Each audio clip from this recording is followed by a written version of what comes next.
Se habla también del pánico económico, del pánico financiero, eso también consta en el nuevo código como delitos económicos. Eso es delito en todos lados. Es más, provocar eso, ¿no? Aquí son más tenues, porque lo que hacen en otros países, sobre todo, todo está orientado no a defender al ser humano, sino al capital y al capital financiero especulativo. Son delitos gravísimos en otros países. Cabe dentro de las noticias también que pueden causar conmoción social, presidente. Usted no puede decir de repente, imagínese usted que un noticiero diga, está quebrando el Banco del Pichinche, el Banco de Guayaquil. La gente corre a retirar su depósito y efectivamente quiebra. Eso se tiene que ser sancionado. Eso puede causar una conmoción social. Y me parece que incluso era delito eso. Claro, lo que se busca es evitar justamente esta situación de rumores en materia de lo que se conoce como pánico económico y financiero. Y lo otro también es defraudación tributaria, presidente. Bueno, eso es gravísimo.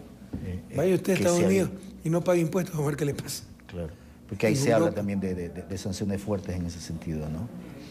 Lo del código, ¿usted cree que fiscales y jueces están preparados? De hecho, ha habido una capacitación a ellos. Eso es una responsabilidad del Yo creo que a medida que pase el tiempo se va a ir. Eso es una responsabilidad del Consejo Nacional de Judicatura. Tengo entendido que se ha hecho un gran esfuerzo. Pero todo es más difícil en este país porque mientras usted busca aclarar las cosas, dar información, hay otros que solo buscan desinformar. Y después son tan descarados en publicar, gobierno no aclara, alcanza el nuevo COIP, o el Consejo de Judicatura no alcanza, no aclara, cuando son los primeros en tratar de confundir a la gente. Yo creo que se ha hecho un esfuerzo muy grande para capacitar jueces, fiscales, abogados, pero por supuesto, ¿no? Sobre todo será la experiencia lo que permite utilizar de mejor manera el código. Pues son buenas noticias para el país. Una de las cosas que me sorprendió es que hay cierto tipo de delitos que pueden ser juzgados con una audiencia que va a durar máximo 10 días, ¿no? Y la agilidad que se le va a dar a ese tipo de tratamiento es buena para la justicia, ¿no? Pero no estaban habilitadas, por ejemplo, las unidades de flagrancia. Si usted un policía agarra a un delincuente que le está asaltando, lo lleva a un juez y dice, sí, yo estaba asaltando, soy culpable. ¿Para qué tiene que esperar 2 años de juicio? Entonces, ha habido ya sentencia en 48 horas, eso se podía hacer con el anterior código, pero no había la infraestructura, los equipamientos necesarios. Ahora ya tenemos unidad de flagrancia, donde está el fiscal de turno, donde está el juez de turno, hay la sala de audiencia. Entonces, usted, señor, estaba robando, sí, con arma blanca, sí, es culpable, sí, en 48 horas tiene su sentencia y todo el mundo gana. Aquel profesional que también ejerce sin título, hay sanción también para ello, ¿no? ¿Y usted se imagina lo que es? No, obvio. Vaya a otros países también a hacer eso. Eso es atentado a la fe pública. Claro, ¿con qué derecho puede ejercer algo que no tiene? Pues, y hay profesiones donde se juega con la vida humana, ¿no?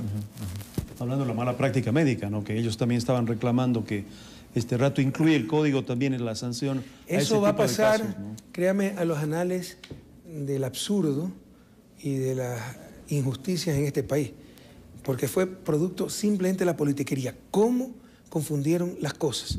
Un artículo, esto es bueno que se tipifique la mala práctica profesional, porque siempre se ha sancionado mala práctica profesional, pero bajo la figura de homicidio inintencional. Acaban de condenar con el anterior código, y conozco el caso, a una doctora que trabajaba en el hospital militar y a la enfermera, a la doctora a 8 años. Con el nuevo código la pena máxima, con la mayor negligencia, con todo lo agravante, es 5 años, por haber suministrado, era una medicina que se debía suministrar intramuscular y la pusieron en avena y mataron en 30 segundos a esa persona, la esposa de un amigo. Entonces, es falso que antes no se sancionaba la mala práctica profesional, pero estaba tipificada como tal, sino como homicidio inintencional. Ahora esto es mejor, aclara el tipo penal, protege más a los profesionales y entre ellos a los médicos y a los pacientes. Está claramente descrito lo que es mala práctica profesional, pero hasta nos cambiaron la letra. Se decía cuando se atente contra los cuidados, no recuerdo exactamente, ¿ya? Y cuando la intervención sea innecesaria, peligrosa e ilegítima, decía el código. 2 periódicos publicaron o ilegítima. La Federación de Médicos publicó que decía o ilegítima. Entonces, toda operación es peligrosa, ¿no? Entonces, cumplía una de las 3. Entonces, todo el mundo se iba a ver preso. Eso le hicieron creer a los médicos. Y cuando usted lanza una calumnia, una mentira, ¿no? ¿Quién decía? No me acuerdo. Una mentira dicha 100 veces se hace verdad. Exacto, o sea, lo que puede hacer un hombre malintencionado en un día es mucho más lo que puede hacer 100 hombres virtuosos en un mes. Una mentira con mala fe puede causar demasiado daño. Y la alimentaban los medios de comunicación. Pero fue una gran farsa. Todo era mentira. Entonces, el nuevo código protege de mejor manera a los profesionales porque siempre fue sancionada la mala práctica profesional, pero bajo la figura de homicidio inintencional. Incluso y la mala práctica profesional no es únicamente para los médicos. Por supuesto, es otra barbaridad. El ingeniero que construyó mal el puente, se cayó el puente, mató a una familia que pasaba por debajo. ¿Quién sanciona eso? Entonces ahora está tipificado adecuadamente. Eso era homicidio inintencional antes. Claro. También se habla de aquellos que hacen llamadas falsas a los organismos de socorro, hay también sanción. Que de hecho se juega con Ojalá que entiendan, sobre todo los jóvenes, que eso no es una travesura. Que la ambulancia que ustedes hicieron ir por gusto a algún sitio, probablemente es la ambulancia que necesitaba para salvar la vida de un ser humano. Que no se juegan con esas cosas. Estamos en este diálogo con el presidente de la República. Nos retransmiten en 24 canales y 135 radios. Ahora sí, pasamos al otro tema. Bueno, hablemos del Código Monetario y Financiero, presidente. Este también ha creado algún tipo de intranquilidad en ciertas personas. Eduardo, con todo respeto y cariño, ¿qué es lo que ha hecho el gobierno? ¿Qué de lo que ha hecho el gobierno no ha creado cierta intranquilidad en ciertos medios de comunicación? Porque no informan, pues hacen política, y política opositora, y todos los satanizan. O sea, somos tan tontos y tan malos que todo lo que hacemos lo hemos hecho mal. La ley de comunicación era la ley Mordaza. Usted no debería estar aquí, porque se iba a acabar los medios de comunicación, libres e independientes, ¿no? El Código Penal, todo el mundo va a estar preso. Ahora el Código Monetario, ¿qué están diciendo? Que para salir de dolarización, para decir a quién tienen que prestar los bancos. Entonces, y todo se le derrumba. Entonces la ciudadanía debemos aprender de aquello. Ya no crean estas barbaridades, crean en el gobierno. Aquí hay gente honrada, créanme que no somos tan incapaces y que buscamos el bien público. Pero todo lo sataniza cierta prensa y cierta mala oposición. Porque una cosa es toda oposición democrática, un debate en base a la verdad, argumentos, para que salga un producto mejor para la sociedad. Otra cosa, pues, la oposición que busca obstaculizar que se caiga el gobierno en base a la mentira, etcétera, para ver si el próximo turno les toca a ellos. Eso no es democracia. Ahora, si podríamos, presidente, resumir los objetivos del Código Monetario. O sea, pero reordenar el sector financiero. El Código Monetario Financiero consolida más de 20 leyes. Ley de cheque, ley de instituciones financieras, etc. La Junta de Regulación consolida como 4 directorios. Director del Banco Central, Junta Bancaria, todo eso debe existir y se consolida en una sola junta. Ya eliminar las leyes que nos llevaron a la crisis del 99. Esto no debería reprochar cierta prensa. Después de 7 años de gobierno seguían en vigencia esas leyes neoliberales.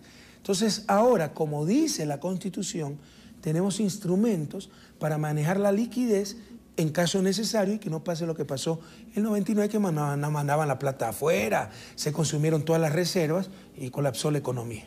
La primera objetivo o función de esta Junta es regular y monitorear el nivel de liquidez y de la economía. Por supuesto. Y la segunda es encargarse de la gestión de los excedentes de liquidez que se van a canalizar a la inversión incidiendo en el crecimiento. Eso lo dice la Constitución. Y ese es el propósito. Que el Estado velará por la liquidez y los excesos de liquidez hay que manejarlo adecuadamente. ¿Qué significa manejarlos adecuadamente? Por ejemplo, en vez de que nos los manden afuera a los bancos, que los manden a crédito, pues, liquidez normalmente, no siempre, es ahorro.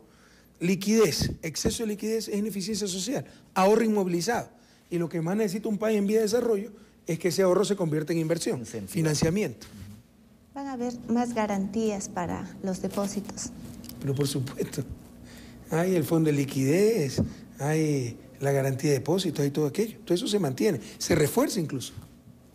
Los coeficientes de liquidez de la banca, etc. Ahora, presidente, un sector que ha crecido muchísimo es las cooperativas y el microcrédito en el país.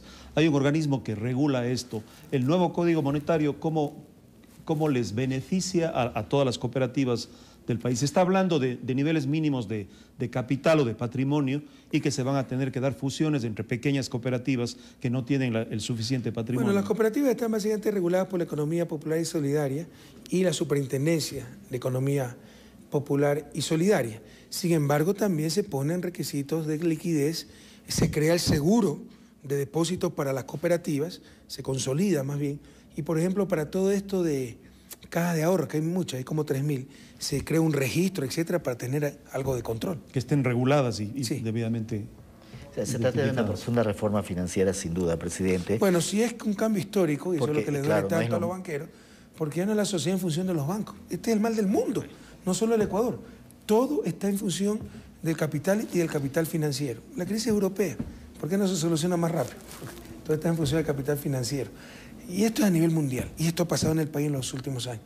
Con esta ley, con este código, ahora los bancos van a estar en función de la sociedad. O sea, ellos manejan ahorro social, que tiene que ser encauzado en beneficio de esa sociedad. Pero que querían era hacer lo que les daba la gana. Colocar el sistema financiero al servicio de los sectores productivos. Es que entendamos que el sistema financiero no es que crea riqueza, administra riqueza.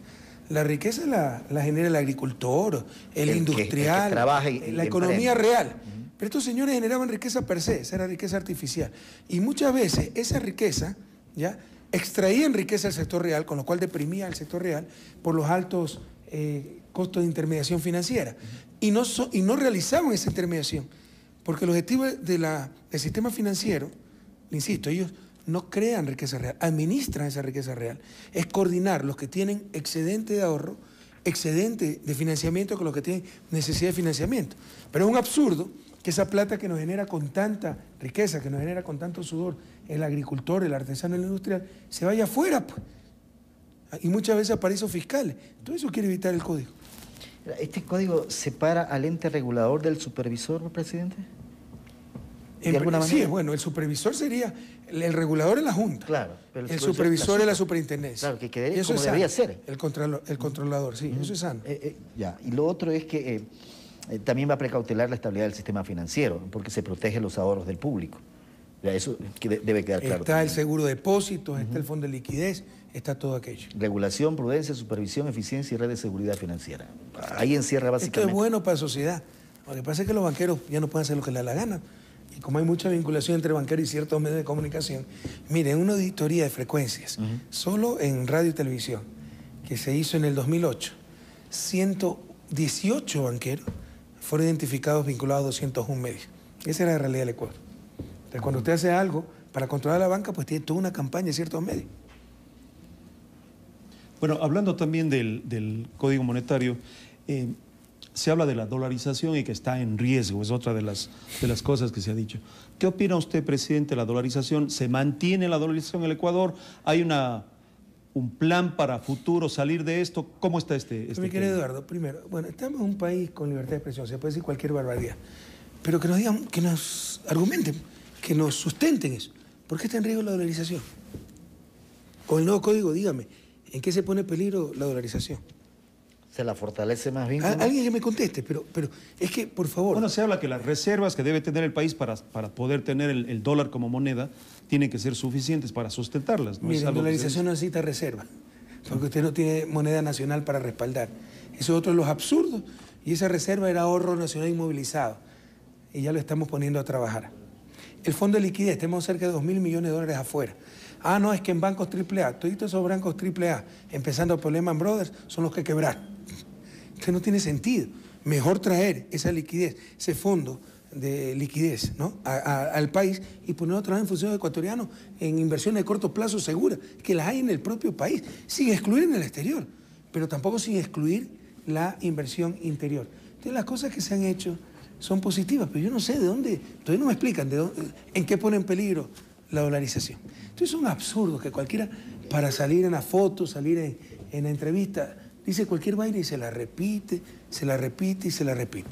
Bueno, yo voy a repetir lo que siempre dijimos. La dolarización se mantiene. Yo jamás hubiera entrado a un régimen dolarizado, perder la moneda nacional. Pero mire los problemas que tiene Europa por tener una política monetaria común, una moneda común. Tiene moneda, pero común. Nosotros tenemos una moneda extranjera. Se imagina el riesgo para el país. Pero los costos de salir de la dolarización serían catastróficos. Claro, muy altos, ¿no? Porque también se habla de la emisión de moneda electrónica y un poco se convierte, digo yo, en una herramienta para de pronto gastar sin límite, ¿no, presidente? Bueno, eso hubiera pasado si estaba en manos de los bancos. Precisamente para controlar que esa moneda electrónica esté respaldada, es que la maneja el Banco Central del Ecuador. Porque si hubiera podido emitirse moneda electrónica sin respaldo, pero los bancos querían ese negocio. Para evitar aquello, está en el Banco Central aquello. Hablando de la balanza comercial, que creo que sí es un índice muy importante cuando estamos dolarizados, importaciones versus exportaciones del Ecuador. ¿Cómo está la balanza actualmente? Ha ido bien. El gobierno está trabajando en eso mucho. En los primeros meses de este año tenemos un superávit de 700 millones. No me acuerdo si era 4 o 5 primeros meses. El año pasado tuvimos déficit. ¿Cuáles son los factores que han hecho cambiar esta situación? Bueno, hemos sido mucho más rigurosos. Hemos empezado por fin a crear normas técnicas porque se metía de acuerdo cualquier cosa, que vajilla con plomo, que motos contaminantes, etc. Entonces, al igual que hace Europa, Chile, Estados Unidos, hemos puesto normativa, ¿no? Normas técnicas para proteger al consumidor y eso ha evitado la importación de ciertos productos. Además, el volumen de petróleo ha aumentado, de venta de petróleo y el camarón ha tenido un extraordinario año. Los precios del camarón, sobre todo por precios, están muy altos. Todos estos factores han hecho que tengamos una balanza positiva de 700 millones en la primera parte de este año, que probablemente no se repetirá en el segundo semestre. ¿Por qué? Porque habrá que importar mucho más derivados, ya que tiene que parar la refinería Esmeraldas por la repotenciación que estamos haciendo. La inversión en su gobierno ha crecido del 2006 al 2013 enormemente, ¿no? Sobre todo la pública. Tenemos la mayor inversión pública de toda América Latina. La privada avanza, pero esperamos mucho más. ¿Qué falta para que la privada también pueda seguir? Bueno, de repente que venga un gran inversionista, porque en esto hay mucho efecto de demostración. O sea, Ecuador es un país casi desconocido a nivel nacional, internacional. Tenemos que luchar contra nuestra propia prensa, contra nuestros propios opositores, que dicen que aquí no hay seguridad jurídica, que la justicia está totalmente vendida, todo eso hay para que que nos la inversión venga. los impuestos, que hay una dictadura, que no se respeta la propiedad privada, y después ellos mismos dicen, ¿y por qué no viene inversión privada? Son los primeros en espantar la inversión. Sin embargo, nos ha venido importante, pero ojalá venga mucho más. Vamos a hacer aquí una pausa, presidente. Permítanos una pequeña pausa y seguimos en este diálogo con el presidente de la República, el economista Rafael Correa. Ya volvemos. Seguimos en este diálogo con el presidente de la República, el economista Rafael Correa. Estamos siendo retransmitidos por 24 canales de televisión, 135 radios. Y nos acompaña también nuestros colegas Eduardo González de Unción TV y María Isabel Peña de Telecuenca. Marisol. Señor presidente, otro de los temas que ha causado preocupación en estos últimos días en el país ha sido el tema de los recursos del Fondo de Cesantía del Magisterio Ecuatoriano que pasarían al BIES. También el tema de las utilidades de las telefónicas del 15 únicamente al 3% y que estos recursos se deberían usar o se pretenden usarlos para obra social, obra pública. Un poquito, no sé si esto se nos aclara, si la propuesta sigue en firme, señor presidente. ¿Ha causado preocupación a quién? Sí, los medios de comunicación son especialistas en crear conmoción generalizada, pero yo pregunto, ¿cuántos ciudadanos los que nos están viendo tienen la suerte de tener doble cesantía, doble jubilación? Porque cuando se quiso privatizar hasta el Estado, se desmembraba el Estado, se hicieron estos fondos complementarios con aporte público. ¿Cuántos de ustedes tienen eso? Para ver si es una preocupación generalizada. ¿Cuántos de ustedes pueden recibir en promedio, cuántas familias, $27.000 de utilidades en base a un recurso natural de todos los ecuatorianos, que es el espectro radioeléctrico? ¿Cuánto? ¿Parece una preocupación generalizada o es la prensa que hace el escándalo en base a problemas muy puntuales que estamos tratando de resolver? Nosotros no hemos creado. Los fondos complementarios, que hay como 64, ya fueron creados sobre todo en la época neoliberal, cuando el IES no servía para nada y se lo quería privatizar. Y es parte de esa privatización de la seguridad social. Y fíjate una contradicción, porque es la izquierda la que está ahora oponiéndose a que eso vaya al BIES. Y 10 fueron hechos solo con fondos privados, en buena hora. Si usted se reúne en CNT y deciden poner plata todos los años de trabajo para cuando se vayan a recibir una buena indemnización, qué sé yo, está en total libertad de aquello, porque son fondos privados. Pero aquí puso el patrono, como lo llaman eufemísticamente. Pues el patrono era el Estado, era plata de todos los ecuatorianos. Y 54 fondos se hicieron con plata de todos los ecuatorianos, en mayor o menor medida, pero con plata de todos los ecuatorianos. Entonces no es cierto que el Estado, el sector público quiere cogerse fondos privados. Es al revés. Sectores privados tienen fondos públicos. Y eso no es legítimo, ni siquiera debió ser legal.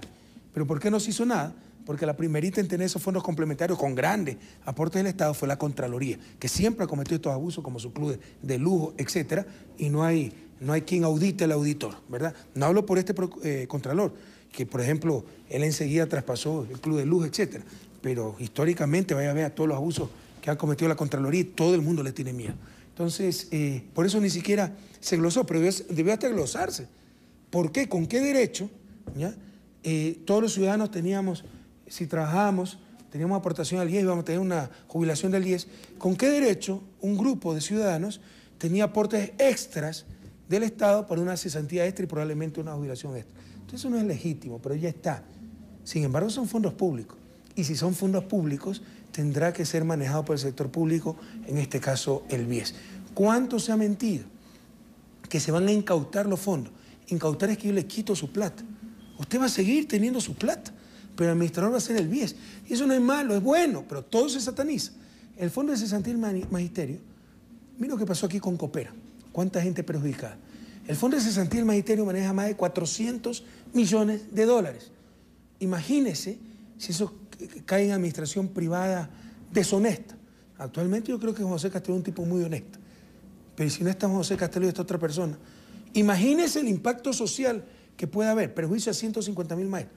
Verá que en el hipotético de que se diera aquello, los titulares serían gobierno irresponsable, porque no hizo nada para precautelar el bien público, los recursos de los maestros. Entonces, palo porque bogas, palo porque no bogas. Nosotros tenemos claro lo que tenemos que hacer y si ahí hay fondos públicos, eso tiene que estar administrado por una institución pública, en este caso el BIES. Eso es bueno, no es malo para los participantes de ese fondo, en esos fondos. Que quiera retirar su dinero es libre de retirarlo, pero va a tener más ventaja. Va a tener un administrador profesional que puede responder y esto va a complementarse con otros beneficios del BIES y esa gente va a ganar muchísimo. Lo que no ocurría antes, me refiero a que la administración a través del IES era, por eso es que la gente creaba estos fondos, presidente. Entonces, pero ¿quiénes fueron los que manejaron el IES? Pues era lo típico. Era como a nivel de Estado. La misma derecha, la misma partidocracia, los mismos social cristianos, los mismos banqueros, quebraban al Estado y después decían el Estado no sabe administrar, privaticemos todo. No caigan en esa trampa. Son los mismos que se apoderaron al IES. Mire el IES como ahora tenemos las pensiones jubilares más altas de la región andina. Mire todos los servicios médicos, etcétera, que está brindando. Sí se podían hacer las cosas, pero los mismos que destruían las instituciones públicas eran los que se rasgaban la vestidura diciendo el sector público no sirve, privaticemos todo. No caigan en esas trampas. Sobre las utilidades de las empresas de telecomunicación. Es claro que tenemos que diferenciar entre Claro y Movistar. Movistar tiene un comportamiento mucho más responsable con sus trabajadores, por eso son los que más están reclamando. Entonces ellos dicen, aquí nadie gana el básico. Pues sí, pero pregúntenle a los de Claro, ahí sí ganan el básico. Casi 70% del ingreso de los trabajadores de Claro es por utilidades, no por sueldo. Entonces, a cada rato yo recibo twitters, sí, pero con la utilidad yo estoy pagando mi maestría, mi casa.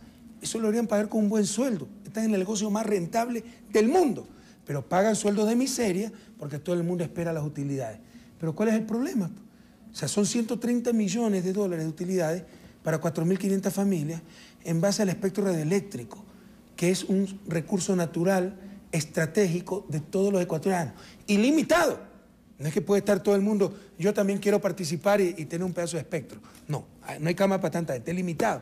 Entonces, es un derecho de todos los ecuatorianos participar de esas utilidades extraordinarias que se están teniendo. Y como hicimos, o el sector petrolero, el sector minero, hemos dicho, 3% de utilidades para las familias de ese sector, que de todos modos son 30 millones de dólares, y los 100 millones restantes para 4.000 laboratorios anuales para nuestras escuelas, para hacer que 5.000 infocentros en las comunidades, en las parroquias. Yo creo que lo segundo significa mucho más eficiencia en la asignación de recursos, significa mucho más justicia social. Presidente, pero las dos empresas de celulares, tanto Claro como Movi, ya pagan un valor por el espectro radioeléctrico. Sí, o sea, señor. El Estado recibe ya unos recursos por ellos. Pagan un 25% de impuesto a la renta. Si son 130 millones de dólares de utilidades a los trabajadores, hablamos que ellos pagan 250 millones de dólares de impuestos al Estado. Mi preocupación en ese caso, presidente, es... No sé si es 250 millones. Pero diga 230, yeah, más o menos, ¿no es cierto?